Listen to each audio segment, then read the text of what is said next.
Okay, let's move on to our last country that we're going to cover is Japan.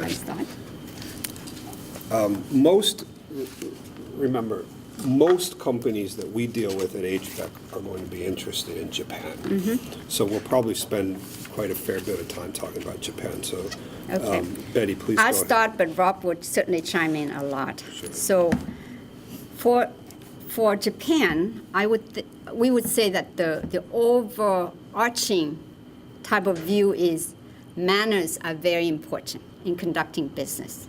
And that could reflect on you very badly if you have bad manners, and they will remember it and they won't deal with you, the way that you would want them to deal with you.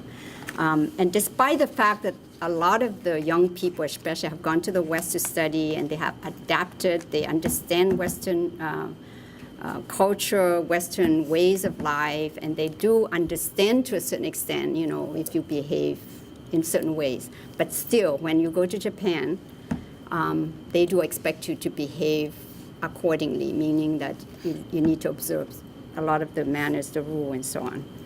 A lot of them, the way their behaviors is governed by Confucianism. And in fact, throughout Asia, as we've just talked about, some of the country, because a lot of them were influenced by China, Confucianism dominates really throughout the region, and same thing for Japan. So Confucianism means everybody have a place in society, where there's kings and subjects and father and son and, elders and younger people and so on. So everybody have a place, and customers and guests are sort of, put in the particular slot. A few key areas that you should remember is, well, first of all, as the relationship we talked about, which is slightly different from China. Relationships very important. They will deal with you because they have built a relationship with you. And they can remain very loyal, they will help you and all of that. But increasingly, the economic side does carry, meaning that you still have to be competitive in your pricing and so on. They're not just going to give you a deal just because you're a friend or you have a good relationship with them. So starting from the very first, when you meet someone, the best way of meeting someone and doing business with them is through an introduction. Going in cold calling or meeting somebody, at an event, it's not as strong as if you have somebody that they know or they trust already introduce you to them. So there's that instant bond already, instant relationship. So if you can find someone to introduce you, that would be good. Punctuality is probably the one country that I have dealt with that I think is extremely important, is Japan. You cannot be 5 minutes late and you cannot be 5 minutes early either. You should arrive literally on time. Yes, if you go to a company where you have to go to a reception, then you show up a few minutes early so that you can announce yourself, because they will announce upstairs and they have to come down to greet you. But you don't want to be late, and you should end the meeting on time as well. If the time is supposed to be 1 hour, don't go over the 1 hour. Preferably, you should end it before the hour. If it's a host, or if they come to you, they're going to do the same thing. And in fact, every meeting is run by the minute. Even big event that I attended in Japan, or even here, if it's organized by a Japanese company, everything runs by the clock. I have no idea how they do it, because they even make the Western speakers end on time. And it could be, at 10:17, this thing will end, the speech will end, and it will end at 10:17. It doesn't end at 10:18. It doesn't end at 10:16. It ends exactly at 10:17. And so punctuality is so important. And it's part of this whole manner thing, right? Face is very important. You don't want to make people lose face, either in negotiation or in a meeting. So no loud voices, no emotional outbursts, because that affects the dignity of a person. And so you don't scold somebody in public or in a meeting or criticize someone or company or whatever. It's just not done. If you do that, you're not going to get the deal. Or talk over somebody like I'm doing right now. You don't ever You interrupt. interrupt. If somebody on your team is speaking, you never interrupt them, Yeah. and you certainly don't interrupt the customer that's talking. Just let them finish. Take a second, take a breath, take in what they said, then speak. And the language, even though many of them can speak English, but the English is probably not at the level where they can understand every single nuance that you express or colloquial phrases that you do. So don't try to joke, because you joke, it will be totally lost on the translator as well as the people who's listening to it afterward. So when you're doing business, at least don't try to joke at first. When you go to karaoke and all that, you can do that, and then it's okay. Okay, greetings, this whole book says kiss, bow, or shake hands. If you don't know exactly how to bow, don't bow, because if you bow badly, it's even worse than not bowing at all. So, you don't shake hand unless they give you their hand in the first place to shake. But other than that, what you do is you just have a slight nod and, as a greeting, and that will be sufficient if you don't know how low or how, whatever to bow. But bowing is really what you're supposed to be doing when you greet someone. Person's name and title, again, you call people by their last name, not their first name. There is the san that you add at the end, so let's say Fuji-san or Watanabe-san or whatever. You don't address yourself, of course, as a san. And then once you get to know someone better, especially the women, you can actually call them by their first name, but then add the san at the end. So it's still Miss, Miss Nancy, Miss whatever, Michiko, so Michiko-san. You should also call the company that, too. If let's say you're at Panasonic, then you always refer to it as Panasonic-san. So it's a formal way of addressing. We talk about business card throughout Asia. Business cards is very important, and more so in Japan again. The way you present it, as Brenda said, is two-hand, but not just two-hand. The card have to face the person that you're handing it to, so they can read your name on the card. And preferably it should be the Japanese side, so that they can read that. If you don't have Japanese on it, of course, you hand out your business, the English version, but with your name facing them so they can read your name. And then you put it on the table during the meeting, the whole meeting, and once in a while glance at it like you're really admiring the card and trying to figure out exactly who this person is. And you have a way of placing the card so the more senior person is at the top, and so on. So you have to make sure you know who the senior person is. There is a hierarchy in the organization, and so, same as with China, the more senior person is the one that either by rank or by age sometime, is the one that everybody refers to. And usually he's the only person who will be speaking, through a translator or otherwise. But the person to speak, the rest will only speak if they are addressed to. So on your side, yes, because we come from a different culture, sometimes more than one person speak. But again, to the extent you can, if you have really a senior delegation and you have the head, let the head person talk. And if the head person wants to bring you into the conversation, then you can speak. But not everybody chime in at once type of thing, because that's not really the way they do it. Clothing, we mentioned already, should be conservative. And for the women, yes, it is high-end, but not necessarily brand that they will wear. And it will be understated, meaning it's not flashy. They wear usually dark clothing. What I wear is probably considered already flashy, for example, although it's acceptable. As a Western person coming in, they will accept a lot. But even that, you don't want to be overly flashy. So it's nice for you, too, to be conservative. Conservative is probably the key word here for both men and women to be wearing. And the men will, when you go to Japan, you will see all the men wear dark suit, white shirt, and a tie.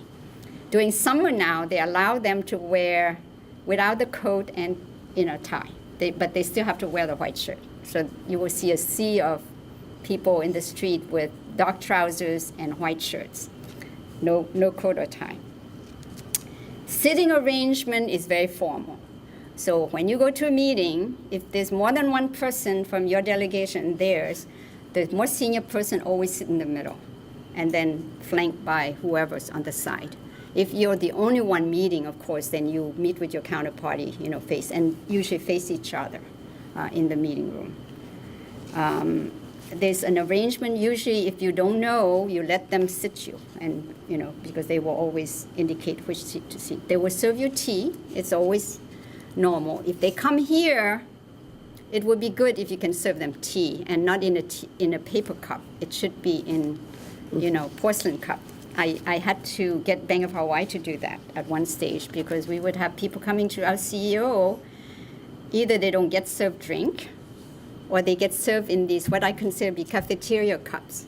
So I made them go out and buy a whole set of Wedgwood, tea set, basically, and start serving the guests that way. And we had the secretary come in and serve, and not, you have to go into the pantry and bring out a cup for the guests. So it's very formal, because they have tea ladies in Japan that will serve, or the receptionist or the secretary. Their duty is to serve the guest tea immediately. And they even have a way of placing the cups, so it's very proper the way they do that. Meetings are not for brainstorming or decision making. It's really for reporting or get to know each other, just chit-chatting about, your business, our business, and so on. But it's not something where you're really negotiating. Now, of course, at a certain level afterward, you will negotiate, and usually it's behind the scene, not when you meet with the senior people. The senior people don't get involved with the actual negotiation. And very often in meetings, people will be silent because they are either thinking about an answer, or they don't know how, they're trying to get out of some awkward thing that you just said or whatever. You should not try to fill in the gap. So don't start chatting up, what's going on here? I need to say something, right? Because for you, it's an awkward moment that it's silence. But in Japan, it's very common. And sometimes you will even find somebody in a meeting where they would close their eyes. You think, oh gosh, this guy fell asleep. No, he didn't fall asleep. He's just thinking, right? And it happens a lot in meetings. So don't be offended that, the senior guy, whoever, is sitting there with his eyes closed. He's listening, but he's just thinking. Decision-making is consensus, and not individual, and therefore it's going to take time. You can't be impatient. You have to wait until the whole process work through before they will come to a decision. Again, you don't single out people in a meeting or anywhere else to compliment them and so on, because the team concept is very strong in Japan. They like recognition for the team. They like recognition for the company. They don't like recognition for themselves. And perhaps it's the same concept of humility. They are very humble. They don't want to, be standing out sort of in front of people and thinking they're so great. So they will never say, I'm fantastic, or we are so good, that kind of thing. Like you've heard from some of the other countries, same thing. They don't really say no. And Japan, more than any other place, they will not say no to you directly. Even when they say yes, it probably doesn't mean a yes. It just means we'll think about it. Or it's a good idea and we'll discuss about it and we'll come back to you later. So don't think that, you can get, because they don't make a decision right away anyhow. So it's not no and it's not yes. It's just we'll think about it and we'll come back. They are very private.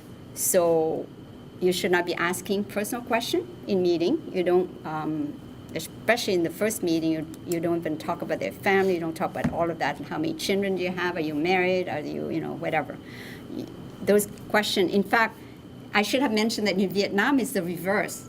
Vietnamese are very curious, and they don't, it's not rude for them to ask you or for you to ask them about their kids, even about what they make in salary. I get that question all the time from my relatives. And I'm thinking, no, I'm not going to tell you because then you're looking to me to give you money, right? That's sort of, but no, they're just curious. But what happened in Japan is the reverse. You don't ask any of those questions. Gift giving, which is very, very common in Japan and actually expected, is called omiyagi. You may have seen it here. So if you go visit someone, even for the first time, you bring something. Small gift, nothing expensive. Something from your own, region, unique stuff from Hawaii would be very appreciated. They love Hawaii. But they should all be nicely wrapped. The Japanese are very, very receptive to, gift wrapping. So if you go to Japan, you will buy things where I think the wrapping probably costs more than the item. It's because they wrap it so nicely. You hate even to open it, right? And you should not open the gift in front of the giver unless they ask you to because it's something unique they want to explain to you about. Otherwise, you take it back and then you open afterwards. Same with them. They're not going to open in front of you. Dining is a way of bonding. So they will do, they will invite you to lunch or dinner or so on. And if they invite you, they're going to pay for it. So don't try to fight for the bill. Similar thing, you don't have to reciprocate right away, but it would be good, if they visit you or another time, you can invite them out so that you kind of reciprocate the hospitality. Even in dining, there's, places, sort of a sitting arrangement. So the senior person would be in the center and so on, and the guests opposite them. The most honored guests, usually they have them sit away from the door because the most junior person is closest to the entrance, and the most senior people are away from the entrance. So it's that kind of arrangement. Women, we mentioned already, in Japan, they still have an inferior position in society. Even though you see some of the women rising up in the political arena, but still as a whole, especially in the business world, women are still not considered to be equal to the men. They do make less money, on the average probably like 30% less than their counterpart in the same position. And in the office, actually they go and do things like cleaning up ashtrays or emptying this, emptying that, or serving tea. When I was in Hong Kong, we hosted a team from Japan. It was Oryx, in fact, which is one of the top company in Japan, leasing company. And the woman was an officer, equal to the guy in terms of ranking. I think it was vice president or something. We sat down, and the first thing the guy looked at the lady was, why don't you go and get us some tea? So we had to literally jump up and say, no. We have a tea lady. She will come in and serve. This was 10 years ago, over 10 years ago. But that hasn't changed a lot. It changed slowly because they are, again, women are becoming more and more emancipated, especially under Abe. He's trying to promote women. So he is trying to change some of that. But it's slow changing because they're steeped in tradition, and it's still difficult, right? There are some taboos, the same as with all the other country. So anything white, whether it's white flowers or things like lilies and lotus blossom and camellias are used in funeral. So you don't give those flowers as gift. Sets of 4 and 9 are considered inauspicious in Japan. 9 is good in China, but it's bad in Japan. So don't give anything that's 4 or 9. Clocks actually are okay in Japan, not in China. But Japan, you can give clocks. It's not a problem, or watches. If you send Christmas card, don't use red color. And the reason is because red, the notices for funeral usually is in red color. So you don't want to use that. Although, again, that may be changing, but at least traditionally it's not good. And certainly don't point your chopsticks at people when you are eating, because it's impolite to do that. And many places, when you enter a home, you enter a restaurant or tatami place or whatever, you're supposed to remove your shoes. It's It's usually, you can see it because you will see a whole bunch of shoes lying around somewhere, so you know that it's expected that you should remove your shoes. And so to be polite, you have to do that. That's all I have for the time being, so I'm going to let Rob add to that. Okay. The shoe one is a very good point because I'm always amazed when I escort some Americans or Europeans to Japan and they have boots or they have tie-on shoes, especially the men have shoelaces, because in Japan, especially depending on your industry, if you're in a technical industry where you're going in and out of clean rooms or what have you, you're just taking on and off your shoes so much. And also depending on your industry, just in the offices, you'll take your shoes on and off in the office. And so then when you go to the restroom, you put them on again. And then when you go to lunch, you're on and off, and dinner, and on and off in the restaurant. Anyway, the point is that you see these guys, by the end of the trip, to Japan, their back is so tired from bending down and tying their shoes all the time, and they're just not used to that. So just invest in some good loafers, business style loafers, and you'll do very well in Japan. I'm also surprised during my career still about the number of Americans who travel to Japan thinking that English is really prevalent, and it just isn't, especially outside of Tokyo, but even in Tokyo, it's surprisingly not that good.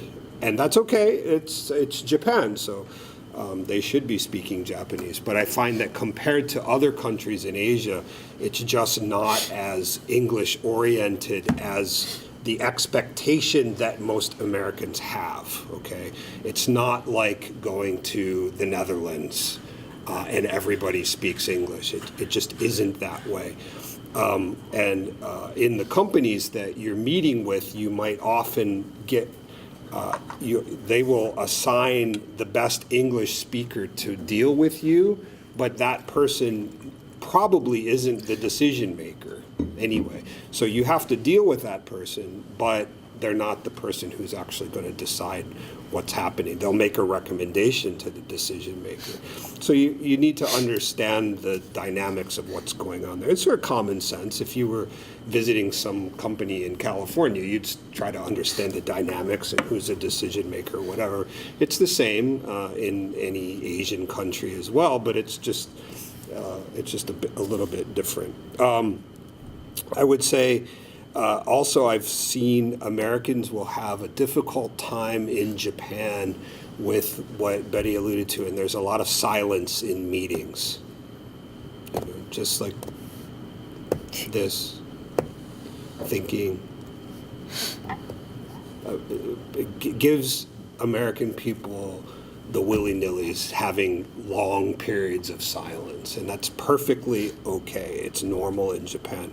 The other thing I would suggest that's taken over in the past few years, I see that we don't do very well, and I am at fault with this too, is the Japanese will send in a normal email that was just, all you really needed to communicate was maybe 3 words, yes or no, that's not right, or that's the bulk of the email. They still send a very formal email with your, like an old style letter with your address, your name, your title, the date at the beginning of the email, and then like an old style memo, what is the subject of this? It's all in the email body, and then signed by so-and-so and so-and-so from, Nippon Sanso Corporation or what have you, the Panasonic Corporation. So it's like a formal letter, but it's all in email text.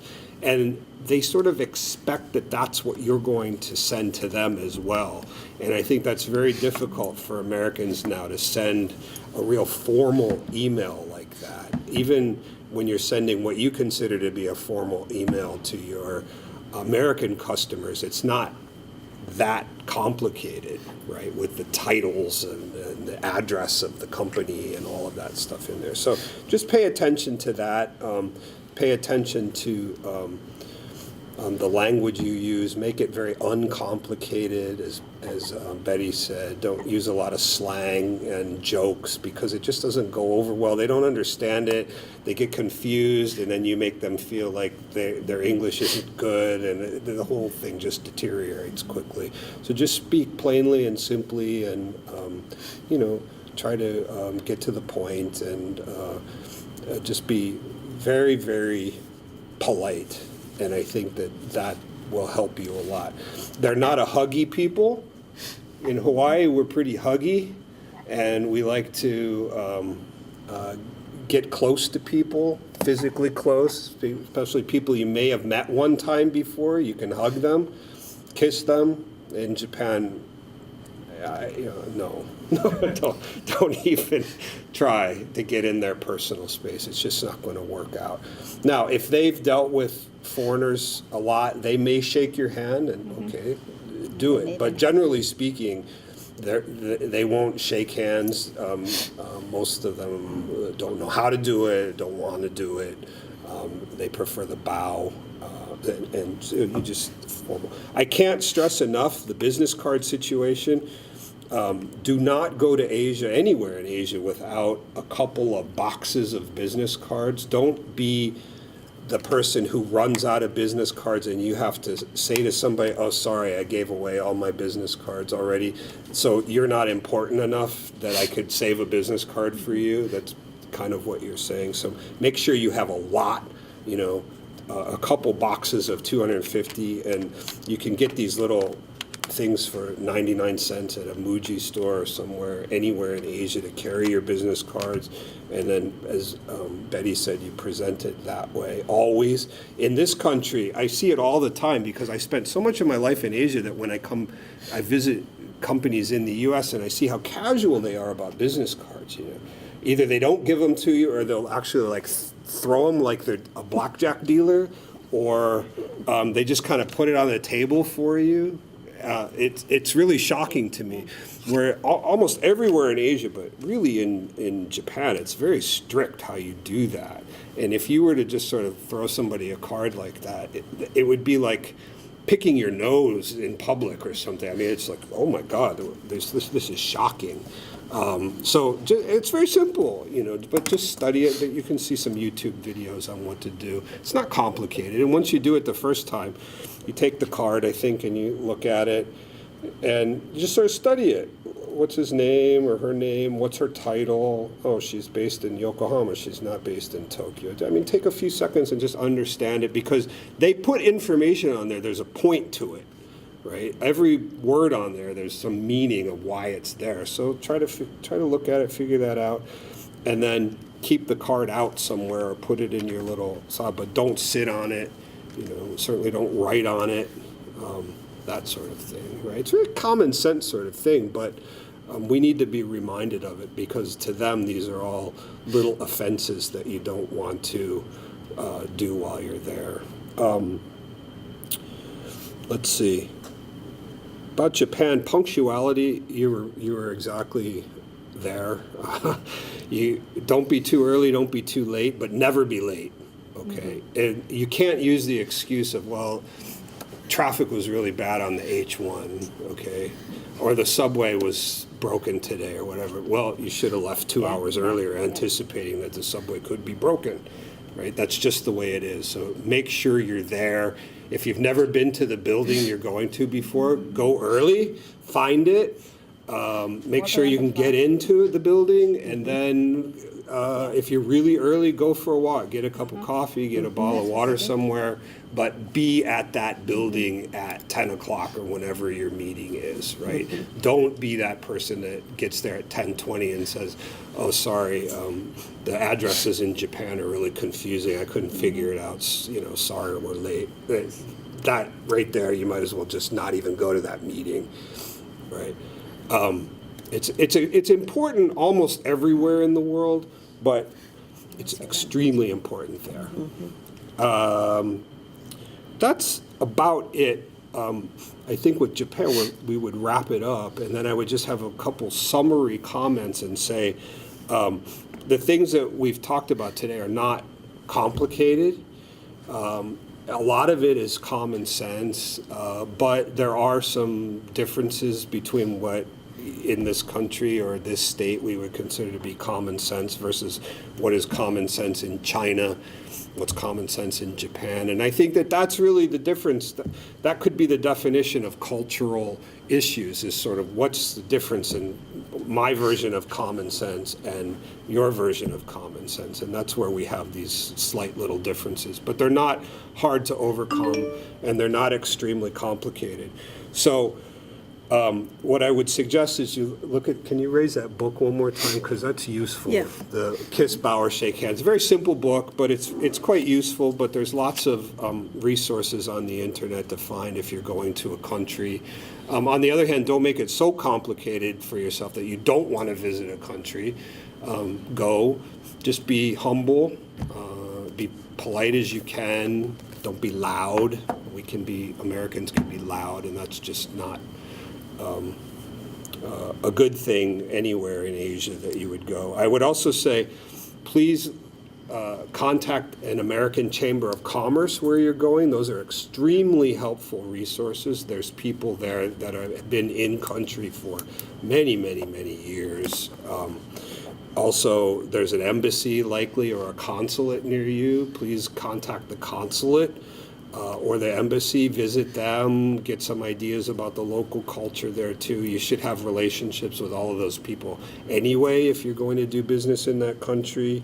Look at the HPEC website that's up here. The DBET website has a lot of information at Invest.Hawaii.Gov.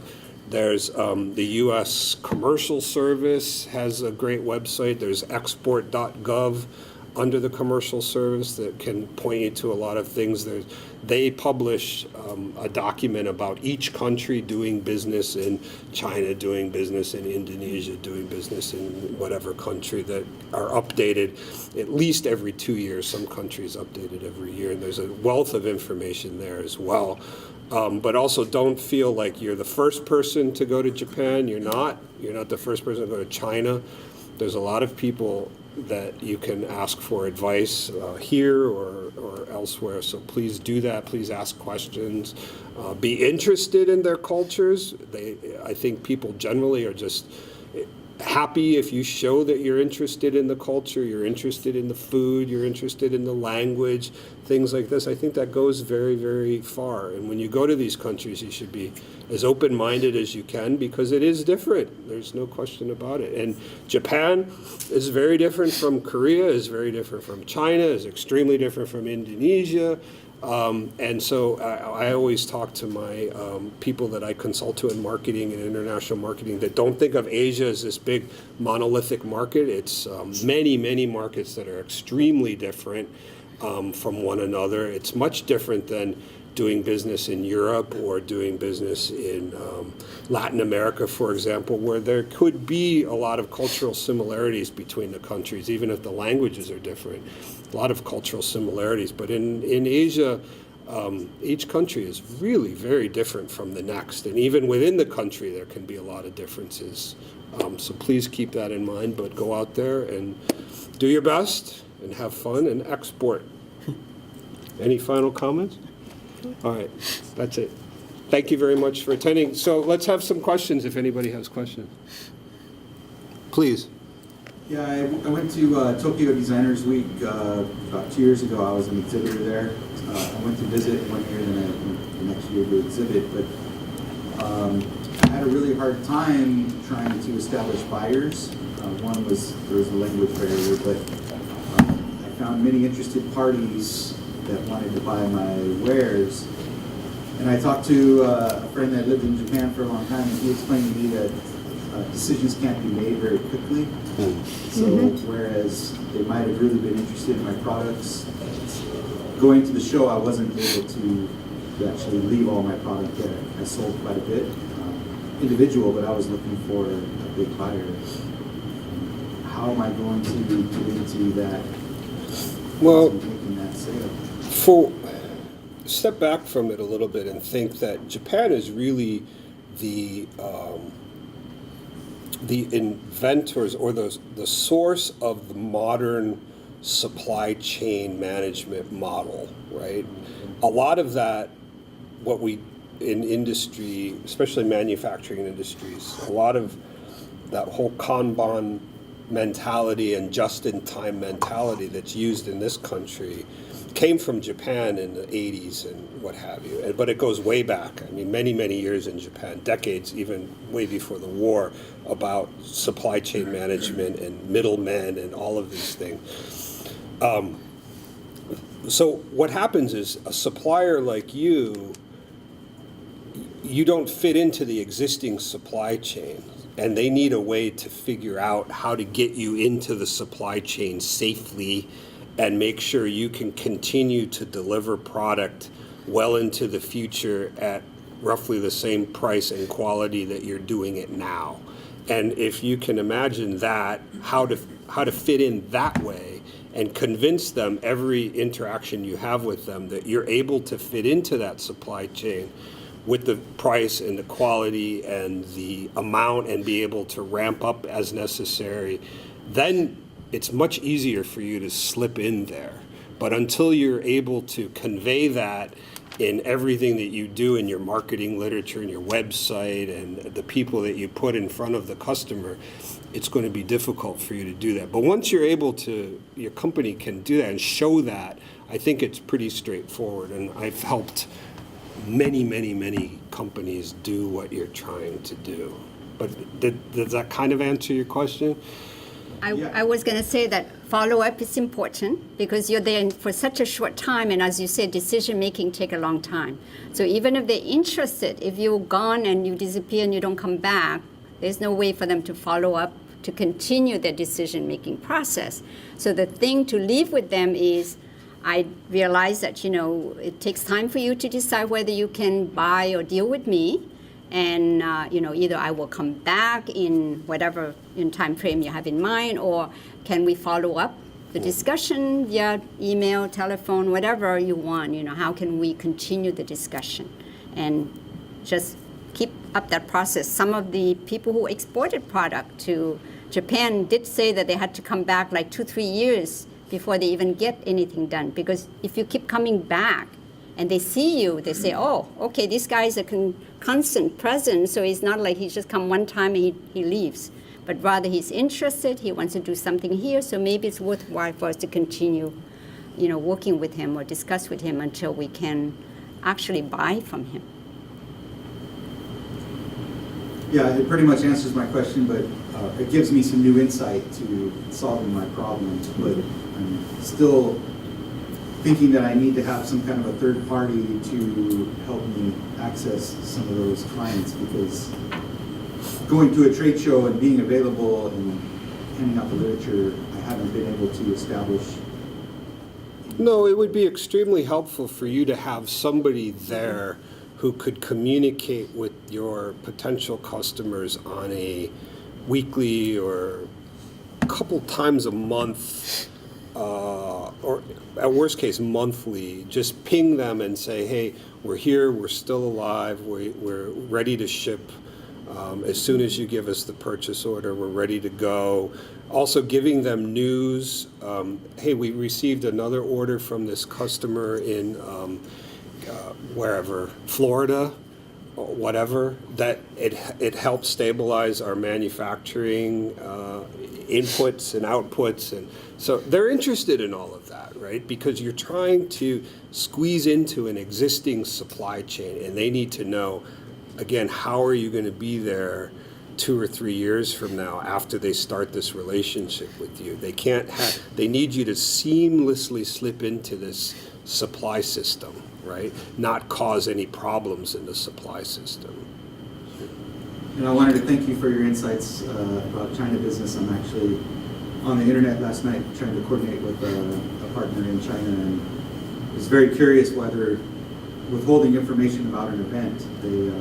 They told me there's an event on September 17th. They told me the city, but they wouldn't give me the hours. They won't give me the location. So the next email was they gave me the hours because I need to schedule my ongoing flight to get back to connect to another business meeting. But they still won't give me the location so that I can coordinate the hotel and make my exit plan to get get out of there. But, so it's very Yeah. insightful that it's going to be multiple steps before. It was curious to me. Actually, by the way, on the scheduling a meeting, in China, you don't get the time and place and date, all that till the last moment. In Japan, usually that's scheduled months ahead of time. Years and you don't change it. And you don't change it. You don't start, going back, within weeks of your travel or something, said, or even after you made the appointment, you say, oh, so sorry, we can't do that, right? Even at the highest level, we had, when I was with Bank of Hawaii, we were scheduling a meeting for our CEO, and then he backed out of it twice, right? And after that, we didn't dare make any more appointment, even when he said he's going to go with us, because we worried that he would do the same thing again, and that would kill the relationship. Because at their side, they already lined up their senior people, and then we backed out of it. That's very embarrassing for them. So you don't do that with the Japanese. If you're going to make an appointment, you stay with it and you go with it, even if it's months ahead of time and your schedule may be changing. You, to the extent you can, you have to stay with it. Were you going to a conference in China, or what were you doing? I A have trade show? There's, Asia Bike is in Shanghai, or Nanjing. So yeah, I'll go to I have two different businesses. One is art furniture, the other is I'm a distributor for bikes for a German company. Oh, I remember you. You had the little wooden bikes, right? Little, wood bikes or Yeah. aluminum running bikes. Yeah, those are neat. So yeah, I'll go to the furniture show in Shanghai for a couple days and then move over to Nanjing for Asia Bike. But the rep for the German company Kukua is talking about an event up in Tianjin on the 17th. So I'll move through. The reason I ask is that I've found in China there's so many conferences and expos that are really half-baked, and they don't get the people you're dealing with might not actually know where the location is because it hasn't been finalized. And sometimes it doesn't happen until the very end of the process, like what Betty was just saying. Now, there's sort of the top tier conferences, like those will be set, but then there's another tier below there where Unless it's a very the small agenda small, isn't set, very finalized small. until like a week before, and even the location might not be finalized, and they're expecting all of these people to fly in from other parts of the world. I see that a lot, actually. It's tough.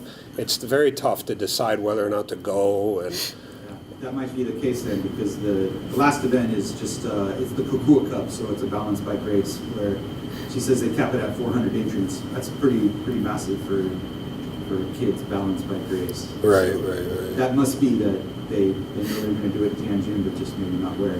But I can't find anything on the internet to try to establish my flights, my hotels, get everything booked. But Well, Let me add something to that, if I may, Please, Rob. I agree with Rob in terms of the major conferences, especially Shanghai, Nanjing, or even Tianjin, any of them, there'll be websites that list all the major conferences. They definitely have that. That's number one. Number two, the U.S. Foreign Commercial Service from Shanghai that will cover Nanjing or the rest, or up in Tianjin, you'll have it up there. They should know through the U.S. Foreign Commercial Service whether it's the major conferences or the lesser conferences, or, maybe a second or third tier conference. And they should have a list of those. I agree with Rob, depending when it is, but geez, if it's September 17th, they should have that venue locked down. Even for the smaller conferences, I'd be amazed that the venue isn't locked down. It might be however they're staffing it or whatever. But I've been receiving, for the last couple months, notices from around China on major conferences that are taking place in Wuhan and another one in Chengzhou up in Henan, all these areas, that for the simple reason the Chinese don't like people getting together or aggregating at all unless they've approved it and they feel the venue is safe enough. And particularly if it's foreigners, they want everybody behind closed doors or in a building, quote unquote, to protect us. I mean, we go through this all the time. But you're only a few weeks out, 3 weeks out. They have to know where it is. So in that case, I don't know who your Chinese host is, or if you have a Chinese host or somebody who's helping you on the ground there, I'd push them. I mean, Call the this is consul. where I become more Chinese. Yeah. I mean, the Chinese, can be reserved and be quiet, but I've also learned how to, okay, now I'm Chinese, and now this is what I'm going to ask, this is what we need to do, and go from there. But other areas you could check besides the website would be the U.S. Foreign Commercial Yeah, Service or the I rest, would- but I'd really go the Chinese host. The local provincial government or provincial government in Tianjin, Nanjing, and Shanghai absolutely know if those conferences are taking place where, and they will be on websites, and they will be promoting them because it's to their advantage. And that's what you got to remember. For the China, it's to their advantage. They have English on their websites? Some do, some don't. But the U.S. Foreign Commercial Service will have the English for it all. And so that's where the gold key and everything helps, or at least just contacting them. So you might even ask John Holman from the office here. John's off island today. I mean, he's in Hawaii, but he's on Maui today. You might ask him if he could run a quick check out to Shanghai or to the offices up in Tianjin. Shanghai covers Nanjing, but Beijing would cover. Beijing will cover Tianjin. But they've got to have it. Yeah, through their network, they should be able to help you. Because they should be aware of what's going on in the country, in their region at least. Their trade promotion people in their city offices, local offices, or provincial will absolutely have it, because that will have to have been approved a long time ago. They can't just, on the spur of the moment, say, I'm going to invite 400 people, and we're going to have an event. China does not work that way. Yeah. They got to go through It's the individual meeting approvals. we're talking about. That is the last moment thing. But for events, they usually set it way ahead of time. And so, because they have to book the venue, and venue in China is not that easy to come by because there's a lot of things going on. So they would have had to set the venue, the time, and so on. But they can't even do it last minute. The Public Security Bureau, PSB, will not allow that. 400 people? Yeah, Oh, public! yeah. I can guarantee you, public security bureaus will not allow that. Any other questions? Please. You mentioned the importance or advantage of like personal introductions, where somebody they know introduces you. What about venues like trade missions or like, for example, USANA inbound trade mission is tomorrow? How do they view that in comparison to like a personal introduction? And also, what influence does company history have? Like if you have a 50-year history or just a startup? So 2 questions. Sorry. Okay, so the first question is, how good is the introduction from a trade mission? So if you bond with people on members of the trade mission, yes, they would be a good source for introducing you to somebody if you talk to them. So you're hosting an inbound group, right? From which country? Japan. From Japan, okay. If you get to know the members, yes, they would be able to introduce you to, whatever party or business that you would like to build relationship with. Because usually members of a trade mission usually are already fairly prominent or well-placed business leaders in their country. And so if they come here, there's an interest of dealing with Hawaii already. And that means that they would be a good source for you if you can do that. And what was the second May I question? add something, Betty, Yeah, first, sure. please? Jamie, at DBED, you generally know through DBED in the state of Hawaii, I would think, a lot of the trade missions coming here, who's hosting them. And so I want to highlight, certainly Jamie Lum over here at DBED as a great source for anything to do with trade missions, both inbound and outbound. Is there anything you'd like to add to that, Jamie? Or Well, I mean, certainly when DBED organizes trade missions, we also work with the government on the other end, so we would have They that don't organize connection. everything. And companies that join They- us I would be used to know everything introduced to all coming of in the town. members Nothing. on the other side. I so think that too many, would create because there were a lot of relationships. mission coming. USANA, did you already sign up? Because that's Department of Agriculture. Are you signed up to the Department of Agriculture to be part of that? office. I knew I think Dennis was small. So, yeah, I think certainly, I think, I don't know if you was your point personal contacts versus relationships you make through trade missions? Yes. I mean, I think it would develop into that, because with trade missions, like I said, we work with the government entities, And then eventually, all the parties that participate, you know, you would come, bring your business cards, you would introduce yourselves to each other and create a relationship, you know. So I don't know if you see any difference between that or personal. Yeah. But if you have any questions about our trade mission, you can always check with us. Sometimes people come through that we haven't heard of, but normally we'll hear something either from governor's office or. Yeah, if it's an official trade mission at the government level, I think everything, a lot of it will go through DBED. But if it's a private one, because I know that I've met with delegations that come from Rotary Club or the Chamber of Commerce, something, they don't necessarily go to the government. They will deal with their counterpart in the respective country, and then they come over. So what was the second question? I'm sorry. The second question was about company history. Like, if you had a 50-year company history versus a startup. Well, definitely, if you have a history of any length, it's certainly give you a better, introduction than if you just started out, because they don't have any, history from what you've done, who you've dealt with, and so on and so forth. And so they would be trusting a company that has a long history more than a company that just have a couple of years or just starting out. Is that almost like substitute for a personal introduction?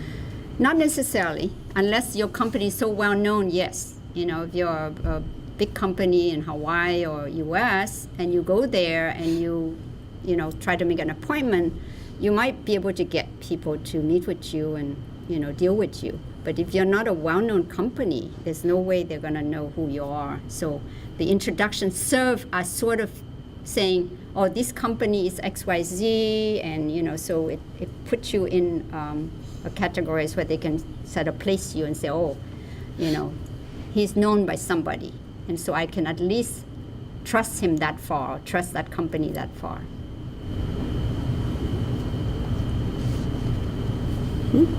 Hi. What's the preferred mode of communication for each country? Like there's email, phone, voicemail, text. I'd like to answer this by saying I have been living and working in Japan for almost 27 years or something, and I'm routinely surprised at how much they hate to use a telephone. The Japanese hate it. Can you repeat the question? What is the preferred mode of communication for each of these countries?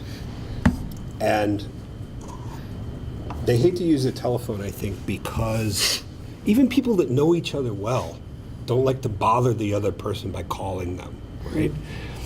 Email and text message has made communicating with Japan so much easier than in the past, right? Japan is single-handedly keeping the fax machine alive, right? If it weren't for Japan, the fax machine would have died a long time ago, because they still will send faxes to each other rather than make a telephone call. But that being said, email, and they still add that level of formality to the email that I told you about earlier, but nonetheless, that has helped, and they much prefer email, especially from a foreigner, because if you can just spell things out simply in an email, they feel like they can digest that email over time, read it, make sure they understand what you're trying to say, rather than a telephone call, right? So certainly, you can't go wrong with email anywhere in Asia, in my opinion, right? But in Japan, it's preferred. Okay. For China, I'd say email and text. Okay. Well, for China, actually nowadays it's WeChat, not even email. Yeah. They don't answer emails anymore, or very, I mean, they do maybe, and depend again on who you're dealing with. But most of the time when I deal with business people, WeChat is their method of communication, not email anymore. So you have to start learning how to do that, get that app. But may I add to that? Yeah. The WeChat will be for short things. It won't be for Oh, yeah, yeah. documents. It won't be for the ideas as much. Though Well, you WeChat can put is, document on WeChat, but certainly Right. email. If you follow with an email after you tell them WeChat, you're sending it, then they will at least Yeah. look at the email. But telephone, the reason for Japan they don't answer telephone, they don't like to use that is because their English is not so good. Unless you're going to speak to them in Japanese, they're not going to want to talk to you on the phone. Whereas anything written, they can have somebody translate for them if they have to. Or they can read it better than they can speak. And that's why an email and fax, actually, they use it a lot more. Same for Korea, Yeah. yeah, except fax. I don't think so. Yeah, that's dead in Korea. Yeah.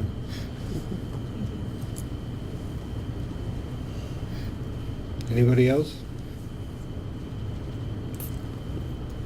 Okay, well, let's close this seminar, and this closes our year for the High Step Seminar. So thank you very much, everybody.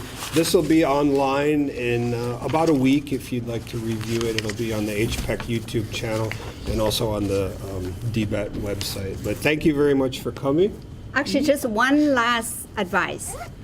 The thing about business card, if you run out of them while you're traveling in any of those Asian countries, ask your hotel concierge. They can have it printed for you overnight. Easily. Okay. Easily. So you don't have to worry about running out of business card. Although again, it's better to bring your own because more the expensive. quality may or may not be as good as the one you have, and it may be more expensive. Well, actually, no. A lot of But it actually is cheaper. don't go in with nothing. That's just Yeah. terrible. Yeah. No, you don't want to do that. And on the lighter side, on the social side, when you're at a banquet, do not take the last piece of food on a platter. That's true. Okay, you never take no matter if you are hungry or not, never take the last piece of food on a platter. We have a tendency to clean things up, right? We don't want to leave the food. Don't do that, because if you do, your host will think you're still hungry, whether you are or not, but he or she'll think you're still hungry, and it will be an insult to them. And don't eat everything in your plate because they'll fill it up right away. And then you will be stuffed. Okay.